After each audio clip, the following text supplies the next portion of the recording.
Hello, everybody. We are super excited to be here today. My name is Will Sorley, and I'm an educator with the Toronto and Region Conservation Authority. And today we have a great live stream ahead of us around electrofishing. And we're going to learn a ton of it. And no, we're not going to learn about it in my house here. We actually have some great people with us today, some great colleagues that are going to be telling us more about it as well. Now, I'm just going to do a quick intro, a quick housekeeping before we get started and meet our colleagues as well. And first off, who are we? We are the Toronto and Region Conservation Authority. We're a conservation authority which is around protecting land and waterways all throughout our jurisdiction, which is our watersheds. I myself live in Newmarket. Our team is in Toronto, and we're going to be actually exploring some of the waters in Toronto itself. But on top of this, we want to respectfully acknowledge that we're on traditional territories of Indigenous peoples of Canada. More specifically, if we think of the Mississauga of the Credit, Anishinaabe, Williams Treaty, Huron-Wendat, and also the Haudenosaunee. And specifically, the land that we're on is a part of Treaty 13, or also known as the Toronto Purchase. So we just like to respectfully acknowledge that as well. Some housekeeping while we're a part of this live on Facebook and YouTube. If you have any questions that are in your mind and rummaging around about something that we're talking about today, or you're interested in the topic as well, please utilize the chat that we have by typing it in, of course, on topic and respectful, and we'll have a time at the very end for questions and answering of those items. So to start us off, I have my colleagues here with me, Wei and Raya. They're going to introduce themselves. Take it away.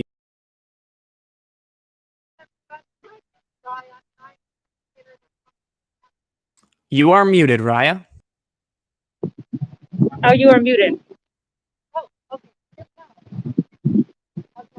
I cannot unmute you, Raya.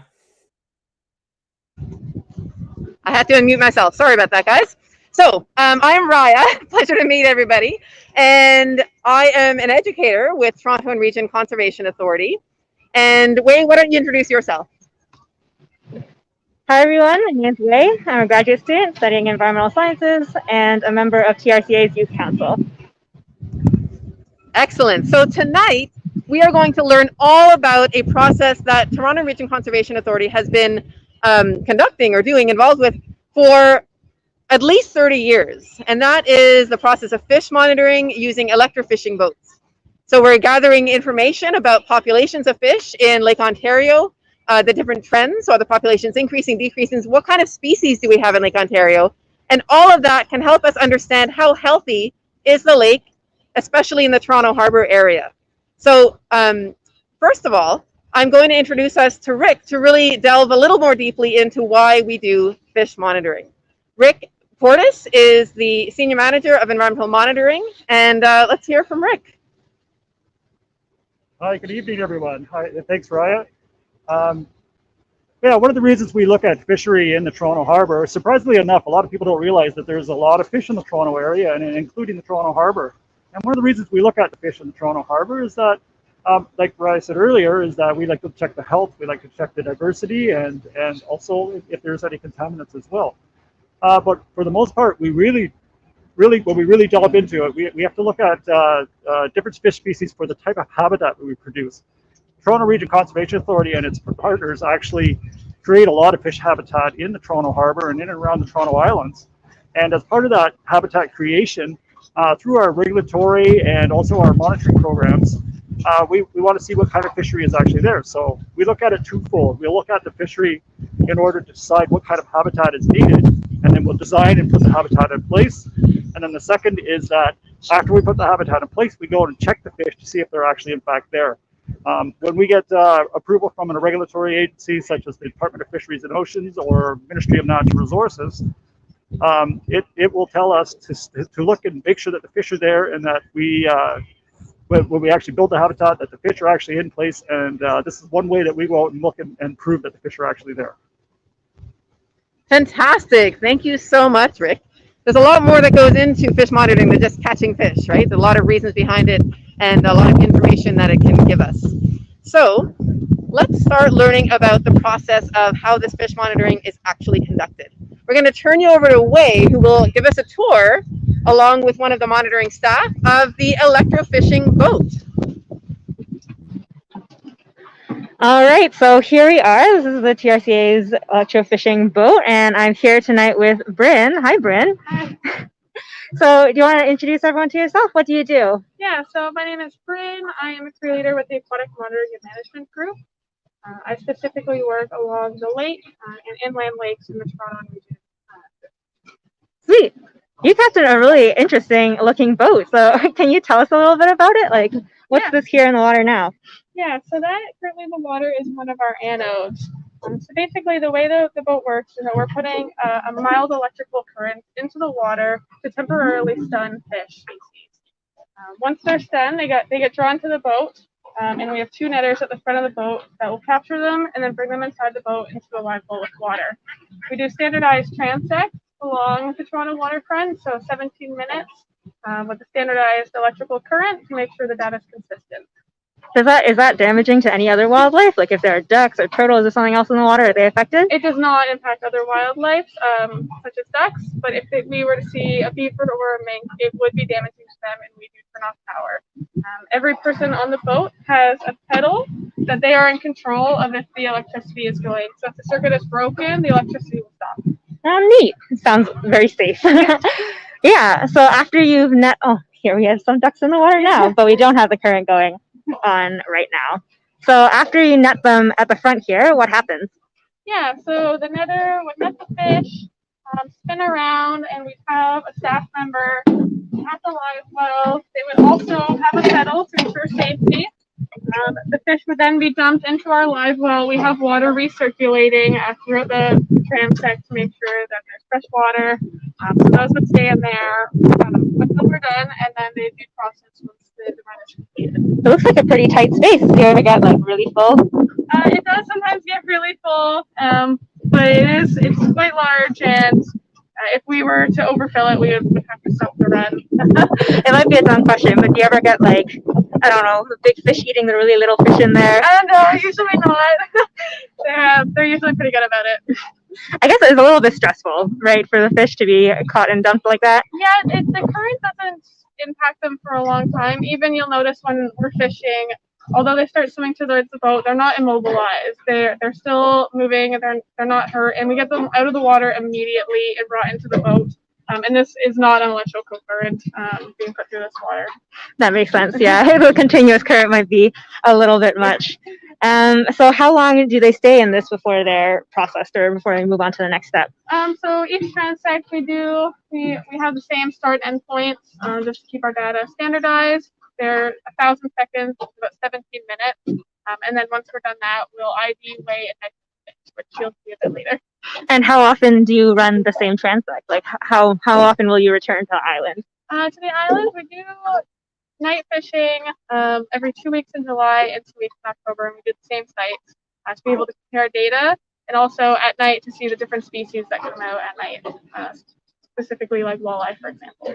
Okay, so you do day and night sampling, and it has different results. Interesting. Okay. Does it startle the fish to be in like a big boat like this with a motor running? Does that? It doesn't seem to bother them, no. Nice. And I guess at night with the lights on, that attracts more fish also. Yeah, and we also handle the fish with care as well. We follow certain protocols. We have all our permits required to be able to capture these fish. Of course, recreational anglers can't just take out a boat like exactly, this. Yeah. There's a licenses. More permits and so on. Yeah. So what goes on for the rest of the boat? Yeah, so if you want to come to the back. This is where the operator would be sitting. The way the boat works is we have a generator that powers our control box. Okay. So the generator powers this, and this is where all the electricity comes out, and it's how we control how much we're putting into the water. So as the operator, I need to be aware of how many volts I'm putting out and amps, keeping it consistent and making sure it's not too high to possibly injure the fish. So yeah, we're constantly monitoring this.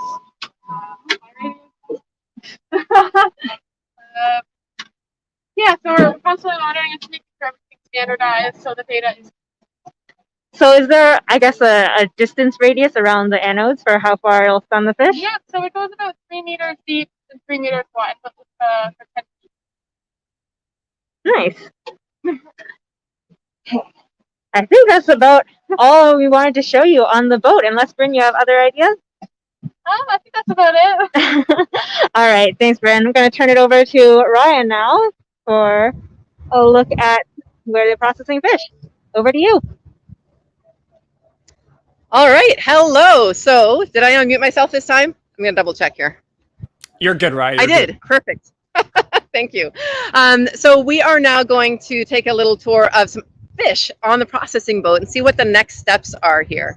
And ladies and gentlemen, if you're interested in, if you're watching on Facebook and you'd like to share the live stream, this is where people are going to see some real live fish that live in Lake Ontario.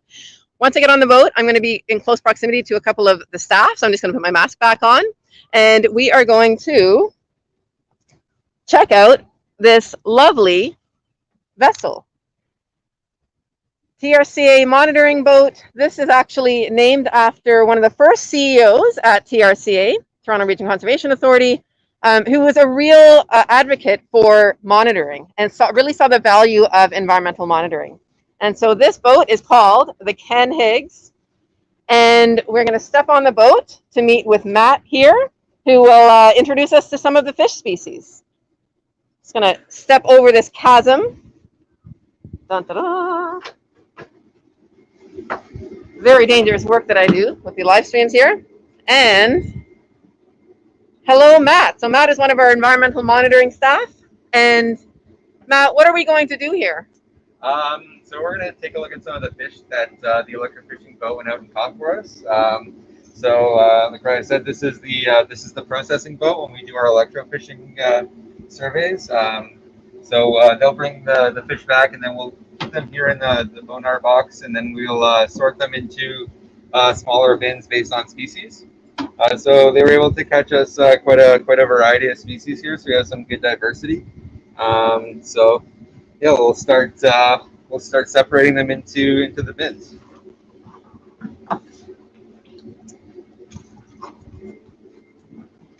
Doing a little fish transfer here. And as Matt mentioned, separating them by species. So we have a pumpkin seed and a largemouth. We try and keep the species separate as much as possible. When we have a lot of smaller species, it's kind of hard. So we kind of have to double up sometimes with our fins. So we try to keep similar species away from each other so we don't miss any of them. Matt is bringing a few more species over here from the larger container.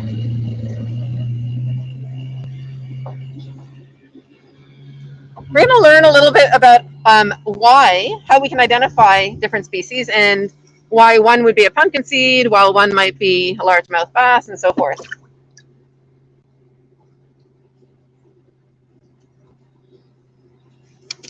All right. So shall we start with these ones here? Yeah, sure. Let's do it. Excellent. Okay, so here we have a yellow perch.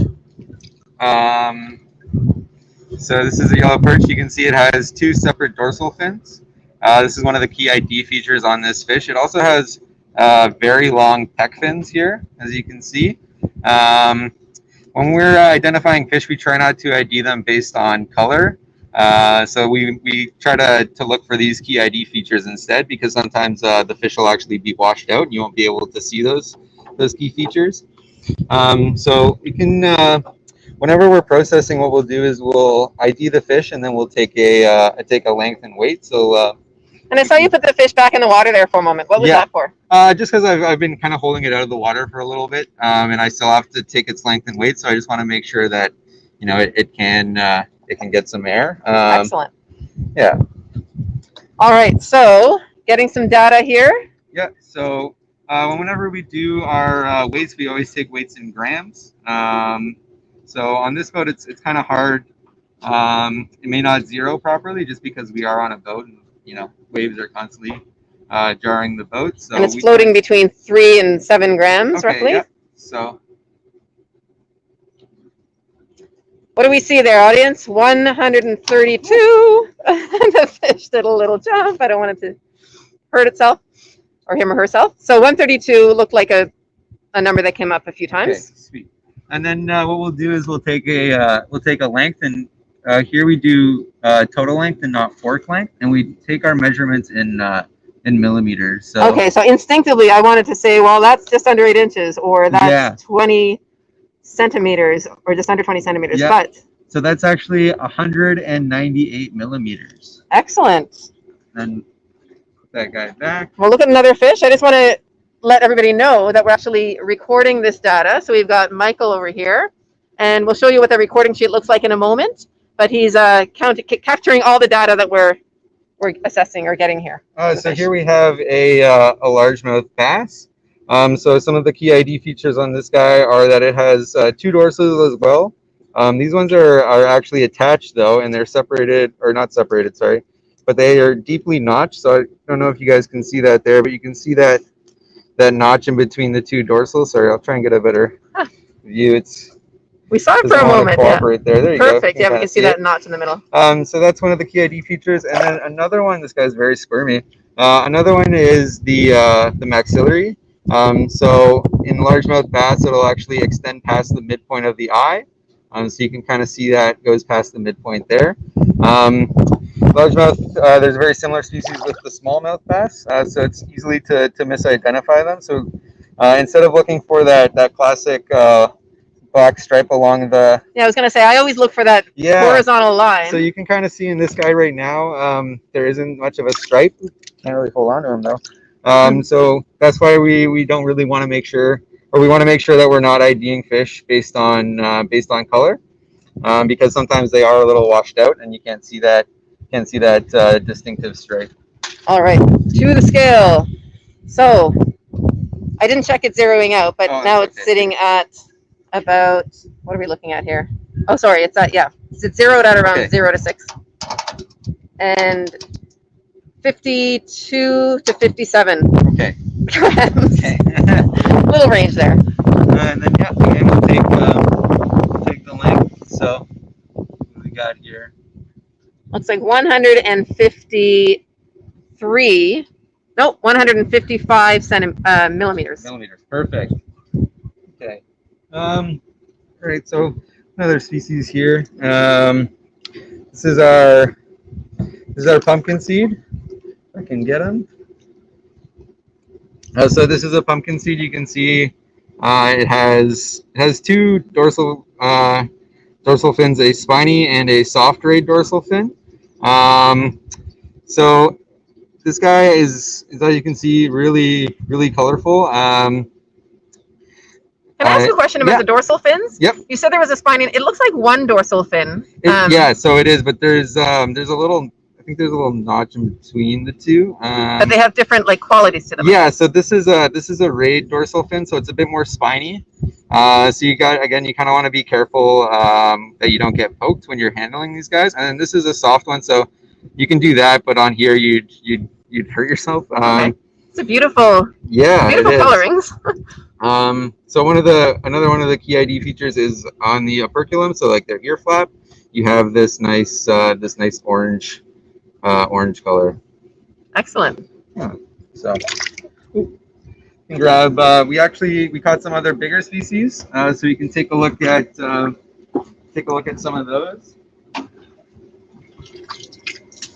Oh, we're going back to the big bin. Shall we come right over there? Sure, why not? All right. So here we have our northern pike. So this is a very slender-bodied fish. Some of the key ID features are that the dorsal fin is set very far back on the fish. This is because it's an ambush predator. And does this one have 1 dorsal fin or 2 like the others? It just has 1 dorsal fin. So it just has this single dorsal fin. Oh man. We're alive here, trying to show you some fish, but they're not cooperating all the time, which is fine. These guys actually have a scaled cheek. You can kind of see on there. So there's another similar species, the muskie, which wouldn't have the scaled cheek. And these guys also actually underneath their mouth there, they have what's called submandibular pores. So there's about 5 pores on each side. So that's another way that you can ID these guys. These are the actual Those are the dots there. pores. Yeah, Pores, so those are another key ID feature on the northern pike. Excellent. I'll show you another one here as well. And I'm just going to check in with Will. Will, is the ambient noise making it hard to hear us? No, it sounds good, Raya. It's actually Okay. kind of soothing in my mind. Thank you. So here we have a very slippery. I'm going to move him to this smaller blue bin down here. Make it a little easier.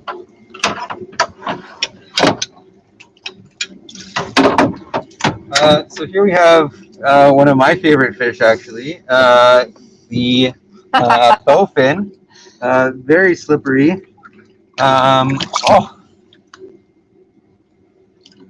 Yeah, so these guys, aside from being very hard to handle, have one very long dorsal fin. You can see on this guy's tail here, he has the spot. So this is an adult male. You can kind of hear it. I don't know if you can, but it's actually, these guys have adapted to be able to gulp air, which is really cool. And they have what's called a gular plate. A gular plate? What's that? Yeah. To be honest, I'm not. Does it have to do with their breathing? Is that what you mean? I'm sorry, I don't know. Right. I just know that's one of the features. I'm always looking for new Scrabble words. Yeah, So that's excellent. there you go. Yeah. So yeah, this is a very cool fish, and when they're in their spawning colors, they get super green. So they're really cool fish. They also have a very powerful bite. So I remember seeing one of these. I was in Prince Edward County one time about 3 years ago. I'd never seen one before. And I was kind of wading in shallow waters near the edge. There was vegetation, like trees hanging over the water. Mm-hmm. And there was this long fish in the water, and the dorsal fin, I'd never seen such a long dorsal fin. It reminded me actually of like a kind of a ballerina's tutu somehow, with the waves that it had. Mm-hmm. That's what I thought of. And I didn't know what it was at first. I had to go and look it up, and I was so delighted that I had the opportunity to see a bowfin. Yeah. The patterning's beautiful too. So with these bigger guys, what we'll actually do so we will still take their length and weight, but we'll actually need to use the spring scales. So this is the spring scale here. We take all of our weights in grams, as I said. So this is the 5 kilogram scale. So we just make sure that it's tiered, so it's zeroed, so we're getting a very accurate reading. And then. And I just got a message that the gular plate is used for crushing snails. Oh, very cool. So definitely important for this fish's diet. So this guy weighs 1,125. All right. Getting it a little dusky, so I couldn't quite see the numbers there, but that's okay. Oops, and my phone is having a mind of its own. Perfect. Okay, and then again, we'll also take a length for him. So We're getting a length. Excellent. Yeah.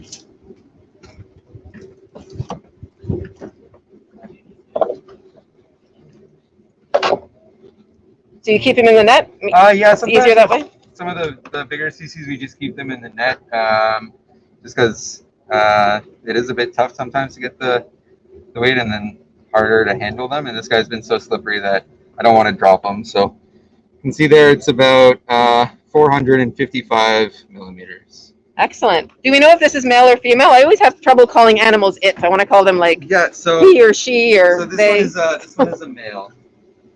So the males have that eye spot on the tail.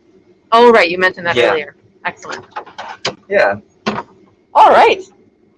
Thank you, Matt, for a tour of our fish processing. Our fish processing strategy here. I'm just going to grab the clipboard from Michael, to see how we're documenting this data. So if you're somebody in school, like maybe in secondary school or elementary school watching this, then you might be familiar with charts like this, right? And this is real world stuff. So we document data in charts as well in the big wide world. And does this get inputted into an online kind of database? Yeah. So we entered all this data into a database back at the office. So again, we'll input the species name, its weight, and its size. And then I didn't mention this before, but we also, if we catch, we only do that for the first 20 species that we catch, and then after that we'll do what's called a batch. So we'll take all the other species and we'll take the largest and the smallest and get a measurement. So get a length from those, and then we'll do a bulk weight. So if you had 20 pumpkins, if you had 30 pumpkin seeds, you do the measuring for 20. Yeah, and then the last 10, we'd find the biggest and the smallest and take their lengths. And then we'd we put them all in a net and take their weight. And then that would be the pumpkin seed batch. Excellent. Yeah.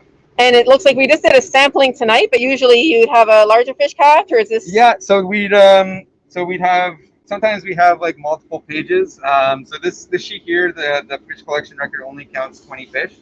And then we have what we call like fish or dish sheets or additional fish sheets. So yeah, we've had sites where, you get hundreds of fish. So. Oh, excellent. Yeah. All right. So thank you very much, Matt, for sharing with us all your knowledge on these fish species. And we understand there have been a few questions coming in through YouTube or through Facebook. So we're going to turn it back over to Wei, who is going to check in with Rick Fortis about some of the Q&A pieces here. Take it away, Wei. All right, you guys have questions, and Rick here has answers. So I'm trying to smile, but you can't see my smile through my mask. It is one of the mask problems. So I guess something a lot of people want to know is, what are some of the most common fish that you see out here? The most common fish, it varies depending on what area we're in. So right now we're in the Toronto Islands. And some of the most common fish we would see is alewife and bass, and some of the warm water species like northern pike. And when we get up to the open coast, out into the open areas of Lake Ontario, along the open coast area, we would normally see more cooler or cold water species such as trout and salmon and species like that. Okay, and what do you think is the most surprising species you found? Like, oh, why is this fish here? Oh, most surprising species. So we're always surprised. What surprises us most is the invasive species. Right. So we're always, we're always happy to see the native species and the different diversity in the lake itself.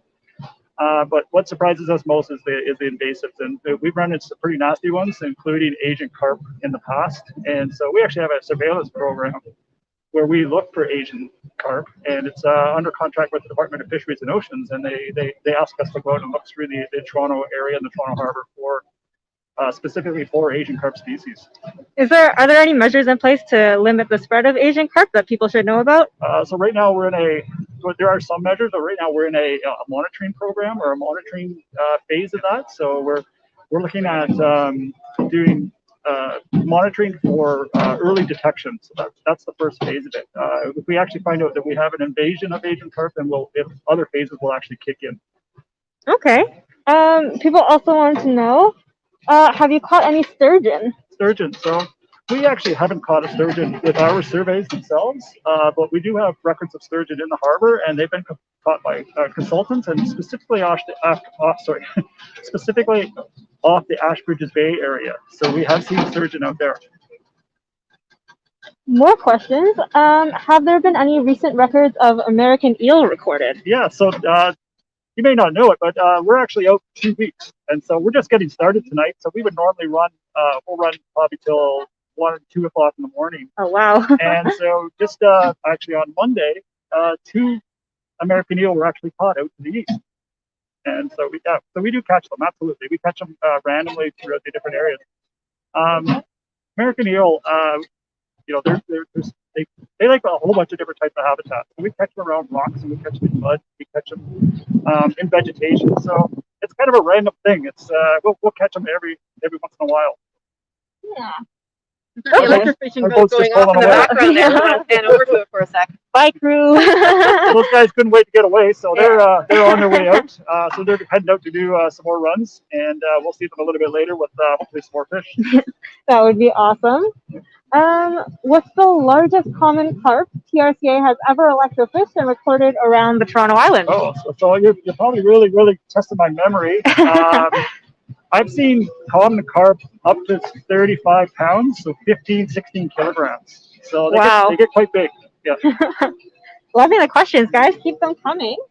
Someone asked, what's the contamination level on the island fish? Like, what kind of contaminants, I guess, do they typically find here? So we actually don't test ourselves for that. So it's up to the Ministry of the Environment to test for contamination levels. And I can't specifically speak to the types of contaminants that you would see here because it's depending on species. So maybe what I could do is I could guide you towards or point you towards the guide to eating freshwater fish in Ontario that's published by the Ministry of the Environment. And that's the best place to find out what contaminants for what specific species you're looking for. That is a really good point. Now, Wei, it looks like they're actually going to do a demo for us. Maybe there was a question about a demonstration of the electrofishing boat in action. Oh, and okay. so if you'd like to do we'll get back to the other questions as well. But if you'd like to do a quick pan there, we can see the boat in action and the staff. So I'm not sure how clearly you can see them, but they have their anodes in the water right now. So they're going to slowly drive and drag those around. You can see, I don't know if you can see, the two netters are stepping up to the top rail, putting on these long rubber gloves for safety reasons. And they've got a couple of nets coming out over the side as well. You can see the lights are on. We didn't have those earlier when we caught the fish that we showed you a few minutes ago. So Bryn's at the helm. We've got Laura and Sam netting. Yeah, they're slowly. One of the drawbacks of the lives is that we can't always zoom in, but we're getting a sense of they're going slowly enough so that they can capture the fish once the electrofishing electrodes are actually live, and they're just getting ready for their first little run here. So we will get to your questions, so keep them coming. Yeah, nets at the ready. And they're so focused right now on what's in front of them. It looks like the electrodes or the anodes are probably live. They are. You can hear, I don't know if you can hear it on the live, but there's a faint beeping that tells you that a current is running. So Bryn mentioned earlier that they have to be stepping on switches for that to happen. They're right up against the front, and that's where the switch is. So it is live. Slowly dragging right now.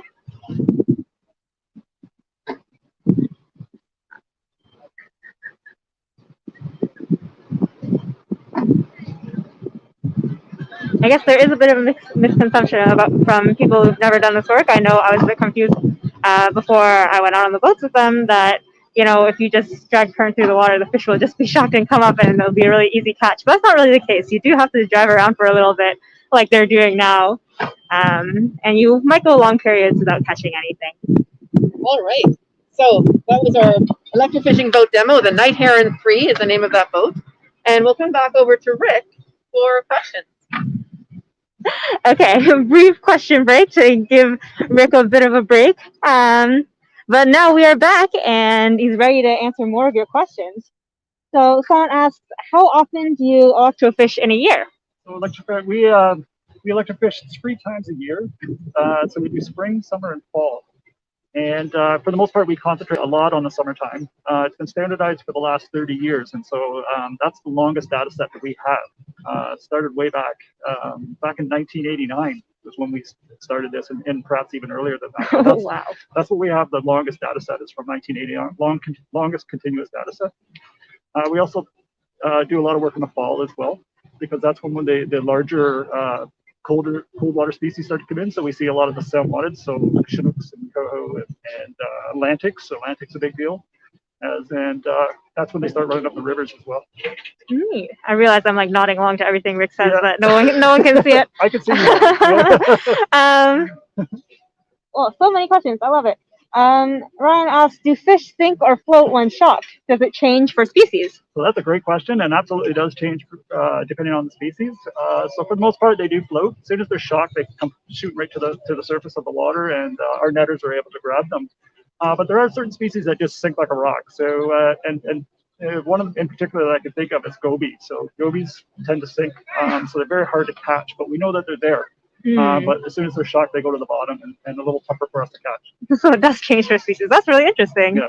You also mentioned it sounds like it's a pretty long data set, so I think this question came up earlier. Have you noticed any trends in populations over that time? Yeah, so our trends, we do look at trends. We don't look at trends for population.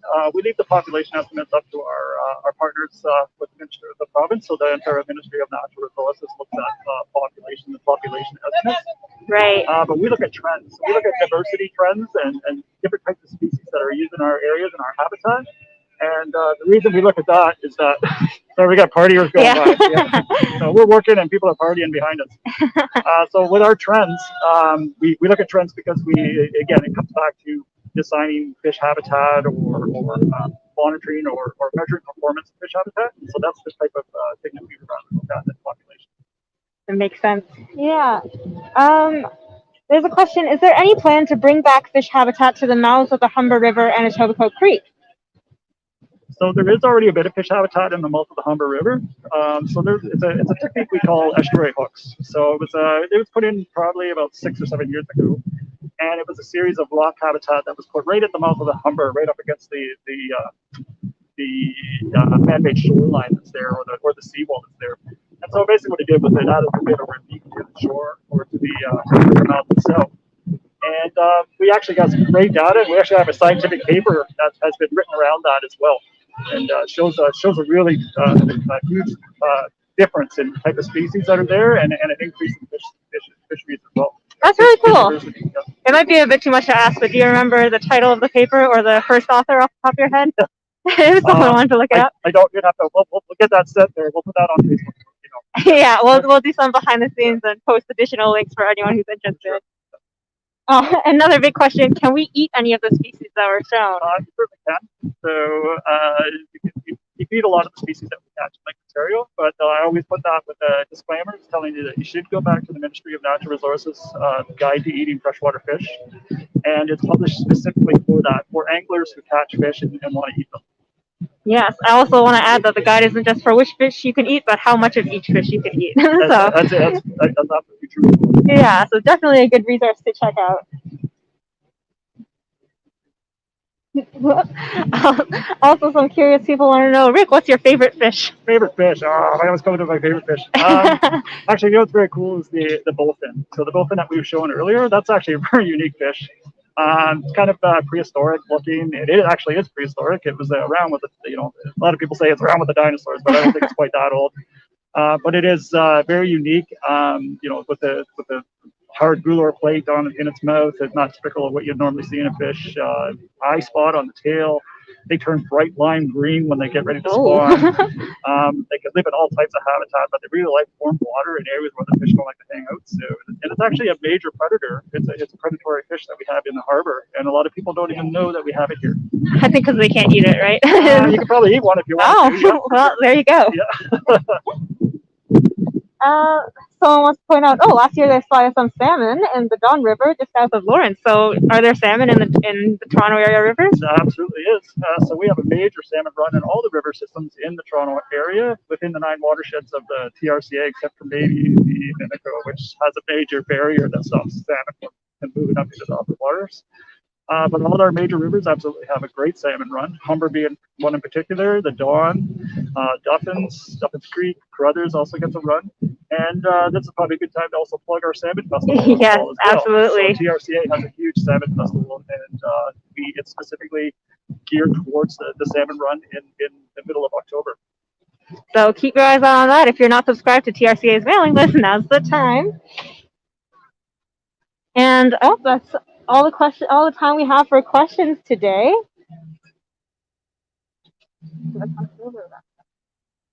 Okay, we're going to pass it. I think we're wrapping it up. Yeah, I think we're going to wrap it up. So thanks, Rick, for answering everyone's questions, and we're going to pass it back over to Raya. You're very welcome. All right. Hello, everybody. Thank you so much for joining us tonight to learn all about fish monitoring in the Toronto Harbour through electrofishing. And just so you're aware, we also actually do fish monitoring through streams and rivers in the GTA. So this is just a snapshot of some of the monitoring that takes place. And if you'd like to learn more, you can check out the description for links to more information about the process and what happens, and the TRCA Youth Council, which is fantastic that Way is a part of. and keep your eye on our events page. So moving forward in the fall, we're going to be conducting more live streams, especially to school groups to join in learning about environmental aspects in the GTA. So thanks everybody for joining us, and have a fantastic night. And you can keep your eyes open for fish anytime you're along the Toronto waterfront.